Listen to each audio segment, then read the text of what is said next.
ओम नमः शिवाय। जिस प्रकार इस ब्रह्मांड का न कोई अंत है और न ही कोई शुरुआत, उसी प्रकार शिव अनादि हैं। संपूर्ण ब्रह्मांड शिव के अंदर समाया हुआ है। आइए श्रवण करते हैं सोमवार व्रत कथा। प्राचीन काल की बात है। एक नगर में एक बहुत धनवान साहूकार रहता था, जिसके घर में धन की कमी नहीं थी, परंतु उसको एक बहुत बड़ा दुख था कि उसके कोई पुत्र नहीं था। वह इसी चिंता में दिन रात लगा रहता था। वह पुत्र की कामना के लिए प्रत्येक सोमवार को शिव जी का व्रत और पूजन किया करता था तथा सायंकाल को शिव मंदिर में जाकर शिव जी के सामने दीपक जलाया करता था। उसके इस भक्ति भाव को देखकर एक समय पार्वती जी ने शिव जी महाराज से कहा कि महाराज, यह साहूकार आपका अनन्य भक्त है और सदैव आपका व्रत और पूजन बड़ी श्रद्धा से करता है। इसकी मनोकामना पूर्ण करनी चाहिए। शिव जी ने कहा, हे पार्वती, यह संसार कर्म क्षेत्र है। जैसे किसान खेत में जैसा बीज बोता है वैसा ही फल काटता है, उसी तरह इस संसार में जैसा कर्म करते हैं वैसा ही फल भोगते हैं।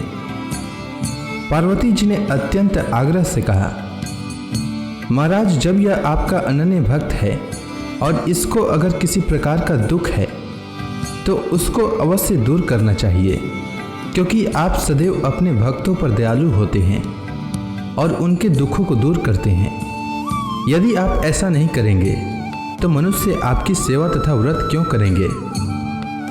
पार्वती जी का ऐसा आग्रह देख शिव जी महाराज कहने लगे, हे पार्वती, इसके कोई पुत्र नहीं है। इसी चिंता में यह अति दुखी रहता है। इसके भाग्य में पुत्र न होने पर भी इसको मैं पुत्र प्राप्ति का वर देता हूँ, परंतु यह पुत्र केवल 12 वर्ष तक जीवित रहेगा। इसके पश्चात वह मृत्यु को प्राप्त हो जाएगा। इससे अधिक मैं और इसके लिए कुछ नहीं कर सकता। यह सब बातें साहूकार सुन रहा था। इससे उसको न तो कुछ प्रसन्नता हुई और न ही कुछ दुख हुआ। वह पहले जैसा ही शिव जी महाराज का व्रत और पूजन करता रहा। कुछ काल व्यतीत हो जाने पर साहूकार की स्त्री गर्भवती हुई और 10वें महीने में उसके गर्भ से अति सुंदर पुत्र की प्राप्ति हुई। साहूकार के घर में बहुत खुशी मनाई गई, परंतु साहूकार ने उसकी केवल 12 वर्ष की आयु जानकर अधिक प्रसन्नता प्रकट न की और न ही किसी को भेद ही बताया। जब वह बालक 11 वर्ष का हो गया तो उस बालक की माता ने उसके पिता से विवाह आदि के लिए कहा, तो वह साहूकार कहने लगा कि अभी मैं इसका विवाह नहीं करूंगा, अपने पुत्र को काशी जी पढ़ने के लिए भेजूंगा। फिर साहूकार ने अपने साले अर्थात बालक के मामा को बुला करके उसको बहुत सा धन देकर कहा, तुम मेरे बालक को काशी जी पढ़ने के लिए ले जाओ और रास्ते में जिस स्थान पर भी जाओ यज्ञ तथा ब्राह्मणों को भोजन कराते जाओ। वह दोनों मामा भांजे यज्ञ करते और ब्राह्मणों को भोजन कराते जा रहे थे। रास्ते में उनको एक शहर पड़ा। उस शहर में राजा की कन्या का विवाह हो रहा था। दूसरे राजा का लड़का जो विवाह कराने के लिए बारात लेकर आया था, वह एक आंख से काना था। उसके माता पिता को इस बात को लेकर बड़ी चिंता थी कि कहीं वर को देखकर कन्या के माता पिता विवाह में किसी प्रकार की अड़चन पैदा न कर दें।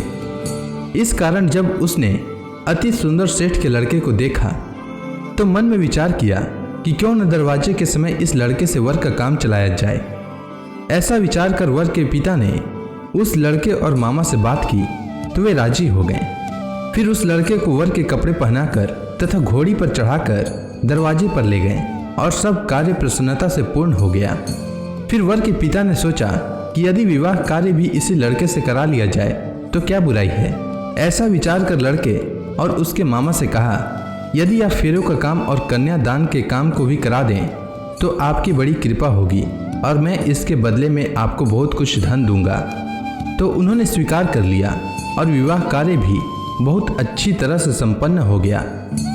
परंतु जिस समय लड़का जाने लगा तो उसने राजकुमारी की चुंदड़ी के पल्ले पर लिख दिया कि तेरा विवाह तो मेरे साथ हुआ है, परंतु जिस राजकुमार के साथ तुमको भेजेंगे वह एक आंख से काना है और मैं काशी जी पढ़ने जा रहा हूँ। लड़के के जाने के पश्चात उस राजकुमारी ने जब अपनी चुंदड़ी पर ऐसा लिखा हुआ पाया तो उसने राजकुमार के साथ जाने से मना कर दिया और कहा कि वह मेरा पति नहीं है, मेरा विवाह इसके साथ नहीं हुआ है, वह तो काशी जी पढ़ने के लिए गया है। राजकुमारी के माता पिता ने अपनी कन्या को विदा नहीं किया और बारात वापस चली गई। उधर सेठ का लड़का और उसका मामा काशी जी पहुंच गए। वहां जाकर उन्होंने यज्ञ करना और लड़के ने पढ़ना शुरू कर दिया।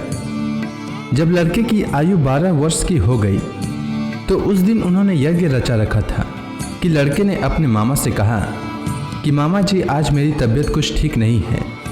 तब मामा ने कहा कि अंदर जाओ और सो जाओ। लड़का अंदर जाकर सो गया और थोड़ी देर में उसके प्राण निकल गए। जब उसके मामा ने आकर देखा कि वह मुर्दा पड़ा है तो उसको बड़ा दुख हुआ और उसने सोचा कि अगर मैं अभी रोना पीटना मचा दूंगा तो यज्ञ का कार्य अधूरा रह जाएगा। अतः उसने जल्दी से यज्ञ का कार्य समाप्त कर ब्राह्मणों के जाने के बाद रोना पीटना आरंभ किया। संयोगवश उसी समय शिव पार्वती जी उधर से जा रहे थे। जब उन्होंने जोर जोर से रोने की आवाज़ सुनी तो पार्वती जी कहने लगी कि महाराज कोई दुखिया रो रहा है, उसके कष्ट को दूर कीजिए।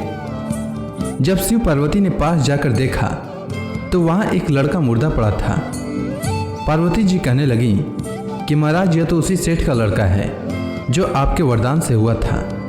हे महाराज, इस बालक को और आयु दीजिए, नहीं तो इसके माता पिता तड़प तड़प कर मर जाएंगे। पार्वती जी के बार बार आग्रह करने पर शिव जी ने उसको जीवन वरदान दिया और शिव जी महाराज की कृपा से लड़का जीवित हो गया। शिव जी और पार्वती जी कैलाश पर्वत पर चले गए। तब वह लड़का और मामा उसी प्रकार यज्ञ करते तथा ब्राह्मणों को भोजन कराते हुए अपने घर की ओर चल पड़े।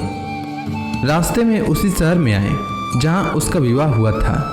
वहां पर आकर उन्होंने यज्ञ आरंभ कर दिया तो उस लड़के के ससुर ने उसको पहचान लिया और अपने महल में ले जाकर उसकी बड़ी खातिर की।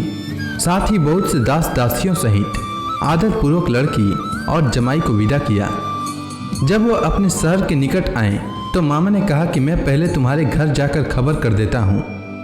जब उस लड़के का मामा घर पहुँचा तो लड़के के माता पिता घर की छत पर बैठे थे और यह प्रण कर रखा था कि यदि हमारा पुत्र सकुशल लौट आया तो हम राजी खुशी नीचे आ जाएंगे, नहीं तो छत से गिरकर अपने प्राण खो देंगे। इतने में उस लड़के के मामा ने आकर यह समाचार दिया कि आपका पुत्र आ गया है, तो उनको विश्वास नहीं हुआ। तब उसके मामा ने शपथ पूर्वक कहा कि आपका पुत्र अपनी स्त्री के साथ बहुत सारा धन लेकर आया है। तो सेठ ने आनंद के साथ उसका स्वागत किया और बड़ी प्रसन्नता के साथ रहने लगे। इसी प्रकार से जो कोई भी सोमवार के व्रत को धारण करता है अथवा इस कथा को पढ़ता या सुनता है उसकी समस्त मनोकामनाएं पूर्ण होती है। उम्मीद है आपको सोमवार व्रत की कथा अच्छी लगी होगी। अगर आपको यह वीडियो अच्छी लगी हो तो कमेंट सेक्शन में ओम नमः शिवाय लिखना न भूलें। धन्यवाद।